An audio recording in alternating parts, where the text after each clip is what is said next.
क्या आप सोच सकते हैं कि एक दीवार रातों रात एक बहुत बड़े शहर को दो हिस्सों में तकसीम कर दे? ये ना सिर्फ लोगों को, उनकी जिंदगियों को, उनके ख्वाबों को, उनकी आइडियोलॉजी को और वहां की ट्रेडिशंस को भी दो टुकड़ों में तकसीम कर दे। ये किस्सा नहीं बल्कि एक हकीकत है। ये दीवार ना सिर्फ पूरी दुनिया में नोटोरियस बल्कि एक यूनिक सिंबल बन के सामने आई, बर्लिन वॉल।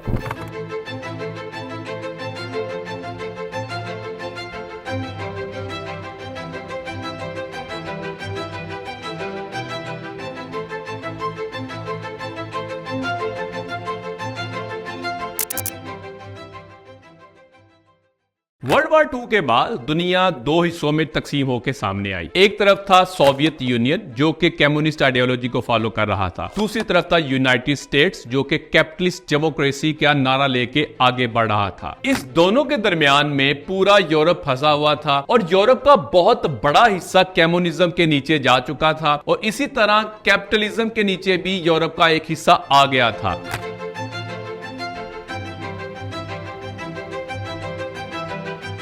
अगर देखा जाए तो इस दोनों का दरमियान बनता था जर्मनी और जर्मनी खुद से दो हिस्सों में तकसीम हो गया। जर्मनी का था एक ईस्ट जर्मनी और दूसरा था वेस्ट जर्मनी। वेस्ट जर्मनी जो कि कैपिटलिज्म के छाया के नीचे था और ईस्ट जर्मनी के ऊपर कम्युनिज्म की छाप थी। अब जर्मनी के दरमियान में भी अगर देखा जाए तो बर्लिन शहर था। बर्लिन शहर जो कि दो हिस्सों में तकसीम होता हुआ नजर आ रहा था। एक तरफ ईस्ट बर्लिन था और एक तरफ वेस्ट बर्लिन था।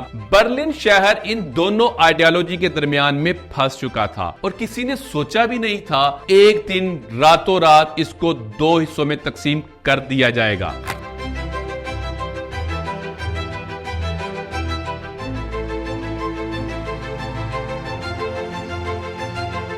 बर्लिन शहर में इन दोनों आइडियोलॉजी के होते हुए बड़े आराम से लोग ईस्ट वेस्ट में आ जा सकते थे। तब बहुत ज्यादा ये कॉन्सेप्ट नहीं था कि ये ईस्ट से आ रहे हैं या वेस्ट से आ रहे हैं। लोग बड़ी आजादी से मूवमेंट करते थे। लेकिन ईस्ट जर्मनी में कम्युनिस्ट को ये शक गुजरना शुरू हुआ कि एक दिन ऐसा भी आएगा कि वेस्ट वाले ईस्ट के ऊपर डोमिनेंस ले जाएंगे आइडियोलॉजी के तौर पे। अब रातों रात उन्होंने एक ऐसा डिसीजन किया जो कि ना सिर्फ ये बर्लिन वाले, जर्मनी वाले बल्कि पूरी दुनिया आज तक नहीं भूल पाई।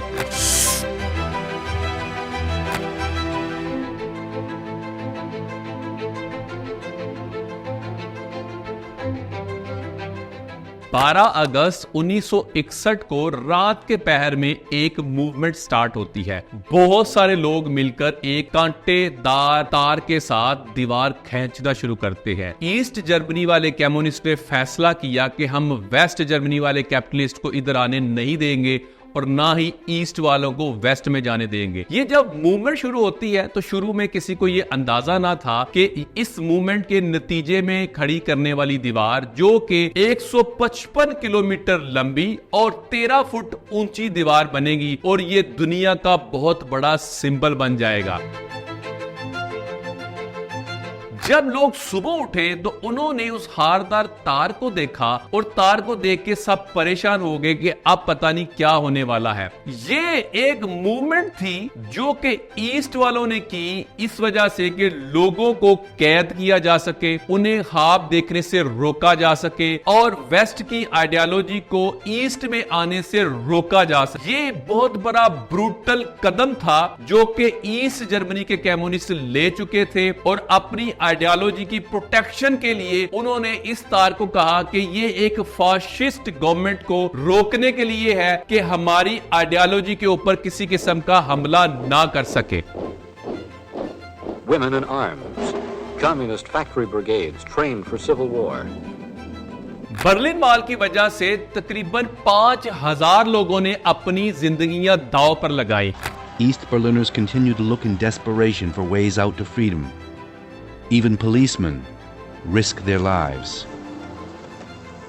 उन्होंने अपनी जान बचाने के लिए ईस्ट से वेस्ट जाने की कोशिश की, लेकिन अफसोस की बात यह है कि तकरीबन 140 लोग वहां पे मारे गए।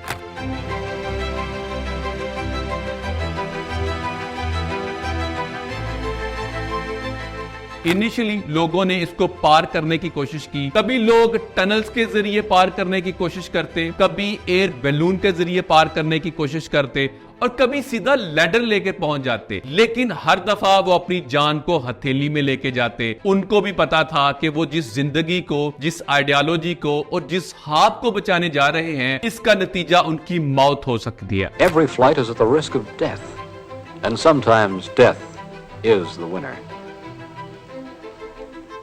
बर्लिन दीवार को क्रॉस करने का नतीजा हमेशा गुड नोट्स पे खत्म नहीं होता था। 18 साल का एक लड़का पीटर फेचर, जिसने दीवार क्रॉस करने की कोशिश की लेकिन उसे गोली मार दी गई। Like the 18-year-old journeyman bricklayer Peter Fechter in 1962. 1963 में अमेरिका के सदर जॉन एफ कैनेडी भी बर्लिन में आए। उनका एक बड़ा मशहूर dialogue "Ich bin in Berliner" यानी कि मैं भी बर्लिनर हूँ बहुत मशहूर हुआ। ये स्लोगन पूरी दुनिया में गूंज गया।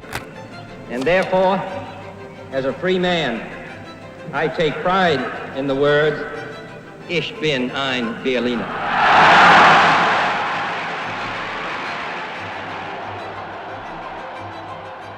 उन्होंने मजीद ये कहा कि हम वेस्ट जर्मनी के साथ खड़े हैं और ईस्ट जर्मनी को हम कभी भी तन्हा नहीं छोड़ेंगे। ये वो वक्त था जबकि कोल्ड वॉर अपने पीक पर थी। एक तरफ सोवियत यूनियन कम्युनिस्ट था, दूसरी तरफ यूएसए कैपिटलिस्ट डेमोक्रेसी आगे बढ़ रही थी। लेकिन कैपिटलिज्म और डेमोक्रेसी ने अपना प्रेशर बनाकर रखा और इसी प्रेशर के नतीजे में आहिस्ता आहिस्ता 1989 एक वक्त वो आया जब कम्युनिज्म की ग्रिप जर्मनी से बहुत कमजोर हो गई और यूरोप से आहिस्ता आहिस्ता इनका इन्फ्लुएंस कम होता हुआ नजर आ रहा था। गोर्बाचोव की बहुत सारी कम्युनिस्ट की पॉलिसीज ने सोवियत यूनियन को और कमजोर कर दिया और दुनिया का नक्शा बदलता हुआ नजर आ रहा था। 9 नवंबर 1989 को ईस्ट जर्मनी ने गलती से एक अनाउंसमेंट कर दी कि बर्लिन वॉल की रिस्ट्रिक्शंस को खत्म कर दिया गया है। लोगों ने इसको आजादी का नारा समझा। लोग भाले,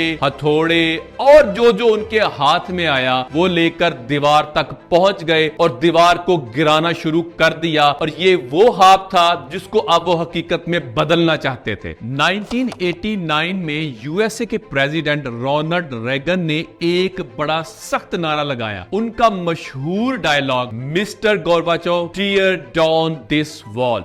ये बहुत सख्त कॉल टू एक्शन था। Mr. Gorbachev, tear down this wall.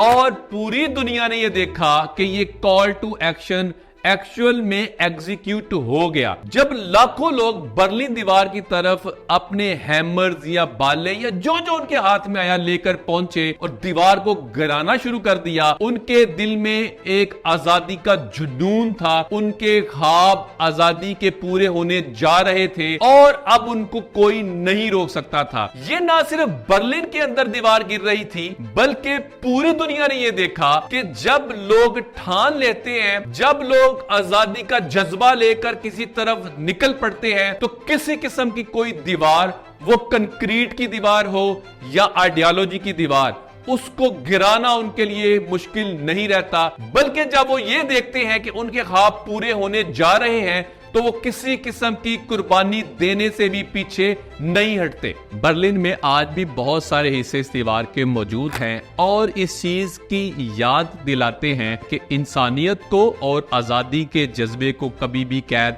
नहीं किया जा सकता। ये statement "the wall has fallen but the scars remain" एक पावरफुल रिमाइंडर है कि ये दीवार सिर्फ एक फिजिकल बैरियर नहीं थी बल्कि एक ऐसा ट्रॉमा था जो कि लोगों के दिलों में हमेशा रहेगा। बर्लिन वॉल को गिरे हुए आज 30 साल से ज्यादा हो गए हैं, लेकिन क्या पूरी दुनिया में सिर्फ यही एक बर्लिन वॉल थी? क्या हमारे इर्द गिर्द बहुत सारी बर्लिन वॉल्स नजर नहीं आती? बहुत सारी ऐसी दीवारें जो हम इंडिविजुअल्स के दरमियान में होती हैं, बहुत सारी ऐसी दीवारें जो कि नेशंस के दरमियान में है, बहुत सारी ऐसी दीवारें जो कि मुल्कों के दरमियान में है। तो क्यों ना हम इन दीवारों को गिरा दें और इन दीवारों को गिरा के सारे आए मिलके इकट्ठे रहें। ये एक पैगाम है बर्लिन वॉल की तरफ से भी। अगर दिल में आजादी का जज्बा हो, अगर रेजिस्टेंस हो, तो बहुत सारी दीवारें रह नहीं सकती। बर्लिन दीवार भी उसकी एक मिसाल है। हम सब मिलकर इन दीवारों को गिरा सकते हैं और एक इंसान होने के नाते इकट्ठे रह सकते हैं। मैं सवाल आपके लिए छोड़ता हूं कि क्या आपके इर्द गिर्द भी ऐसी कोई दीवार है? अगर है तो आप उसको गिराने के लिए क्या कर रहे हैं? और अगर आप ये चाहते हैं कि इस दीवार को मैं गिरा सकूं तो उसके लिए आप क्या कर रहे हैं? Thank you.